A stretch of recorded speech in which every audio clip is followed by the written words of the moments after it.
프랑스의 군인이자 황제였던 나폴레옹 1세. 나폴레옹. 프랑스 혁명의 사회적 격동기 이후 권력을 손에 쥔 그는 온 유럽을 휘저으며 수많은 전쟁을 일으켰습니다.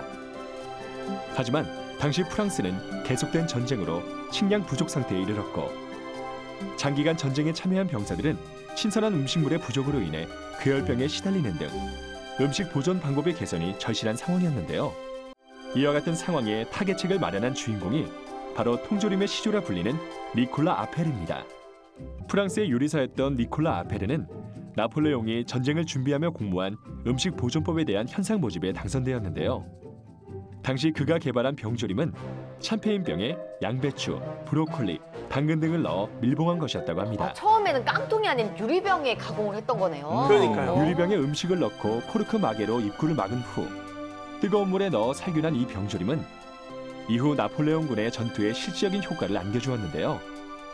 취사에 필요한 시간을 절약하며 식량의 보급 체계를 단순하게 해준 병조림으로 인해 부대의 행군 속도는 한층 빨라졌고 아페르의 병조림은 나폴레옹의 군대에 날개를 달아준 새로운 병기로 떠올랐습니다.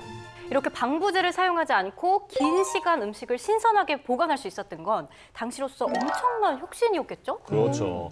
저 병조림을 개발한 아페르는 나폴레옹 1세로부터 당시 12,000프랑, 은으로 보면 네. 54kg에 달하는 엄청난 상금을 받았다고 합니다. 54kg면 야. 와, 저 한 명보다 더 무거운 거네요. 그렇죠. 그럼 다 은으로 되어 있는 거죠. 대박. 하지만 이렇게 유리로 만들어진 병조림은 음식물을 상하지 않게 오래 보관하고 휴대도 간편했지만 늘 파손의 위험이 유리다 보니까 맞아요. 네, 뒤따랐습니다.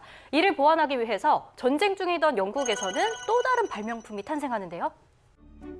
전쟁에서 병조림 효과를 확인한 영국은 이를 모방한 새로운 음식 보존법의 연구를 시작했고 결국 런던 출신의 피터 듀란드가 1810년 세계 최초로 양철 통조림 개발에 성공하게 됩니다. 이야.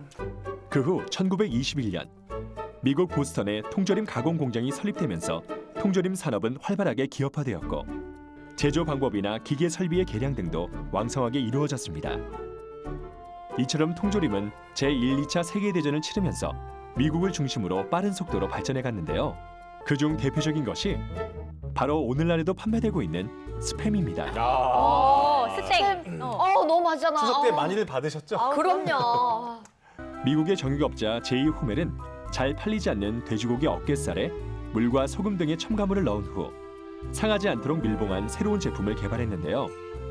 스팸이라 불린 이 통조림은 상하지 않으며 휴대가 쉬워 2차 대전 당시 미군의 주요 식량으로 사용되었고 종전 후에도 큰 인기를 끌었습니다.